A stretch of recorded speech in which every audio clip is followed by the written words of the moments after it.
Let's continue discussing the interviewing techniques.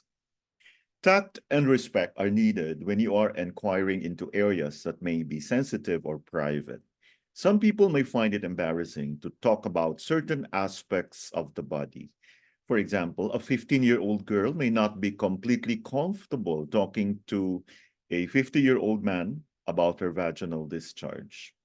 For others, it could be certain emotional aspects that they are sensitive about.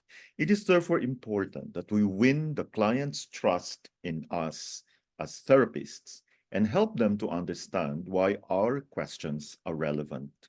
It's also a good idea to rephrase questions so the person can relate to them or comprehend them. It is important to remember that the patient is not trained in Chinese medicine.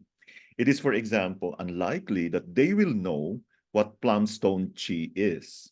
This can, of course, easily be rephrased to asking them whether they have a sensation that there is a lump in the throat, as if there is something that they cannot swallow. Other questions that are ostensibly straightforward should sometimes be reformulated, such as asking them whether they have a sensation of heat in the evening.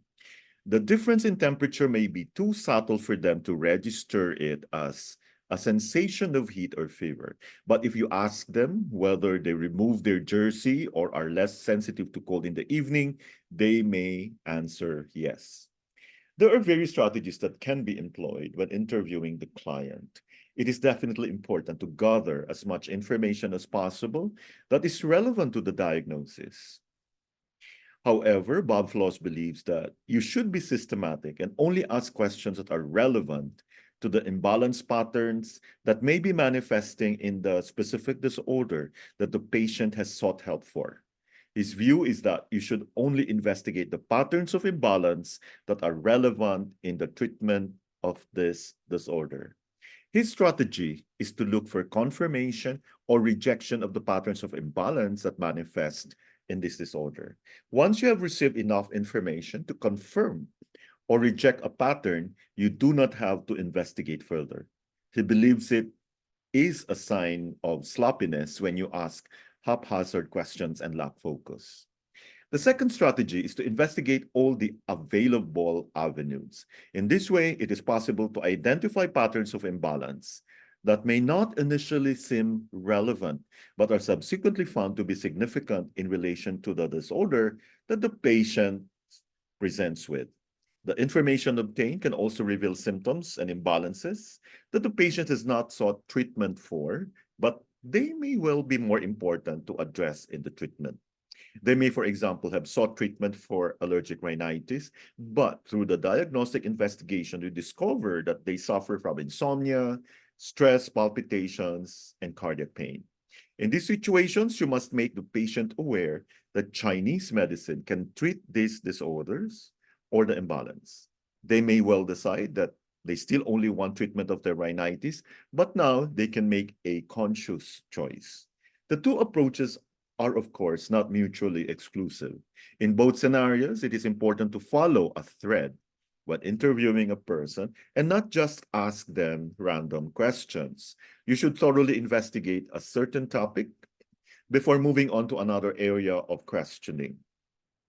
The more information that you can gather from a patient and the more detailed the picture you can paint, the more accurate the diagnosis will be.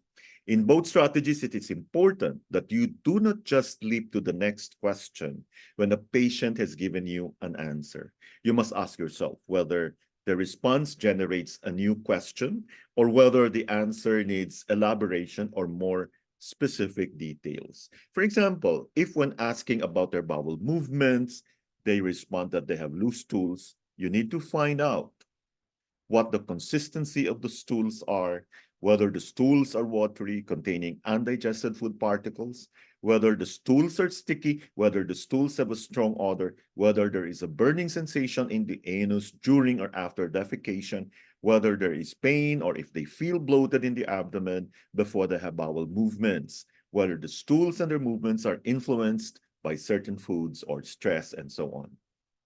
Interrogating the client is an integral part of the consultation and treatment. We must, though, be conscious from the outset and during the interview of precisely what information we're trying to gain. We must also be aware of how much time we have available to achieve these goals. If we have set aside an hour to diagnose and treat the client, we cannot sit talking to the client for 3/4 of an hour, as apart from treating the client. We must also receive payment and book a new appointment, and they must dress and undress. This means that we, not the client, must be the one who controls the structure and direction of the interview. Thank you for your attention.